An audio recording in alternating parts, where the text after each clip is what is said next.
Surprise gift मिळालंय. काय मिळालंय हे तुम्हाला नक्की दाखवते. पण त्याआधी संध्याकाळ झाली होती तर घर झाडून घेतलं आणि मला पाणीपुरी खायची इच्छा होती आणि अशीला गाडीत पेट्रोल भरायचं होतं म्हणून घराबाहेर पडलो.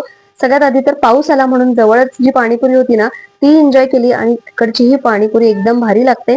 त्यानंतर मग थोडा भाजीचा रेट विचारला तर खूपच जास्त वाटला. मग म्हटलं पेट्रोल भरायला जातोच आहे तर भाजी सुद्धा घेणं होईल म्हणून नेहमीच्याच आमची जी मंडई आहे तिथे गेलो आणि हिरव्या भाज्या तरी मिळाल्याच त्या आणल्या आहे. त्यानंतर पेट्रोल भरलं आणि त्यानंतर आता जे गिफ्ट आलंय ना ते ओपन करून दाखवते. तर अश्विननी माझ्यासाठी हे सरप्राईज गिफ्ट ऑर्डर केलं होतं. यामध्ये आहे माझं माईक, जे माझ्या रोजच्या कामाचं आहे आणि रोजच्या उपयोगात पडणारी अशी वस्तू आहे.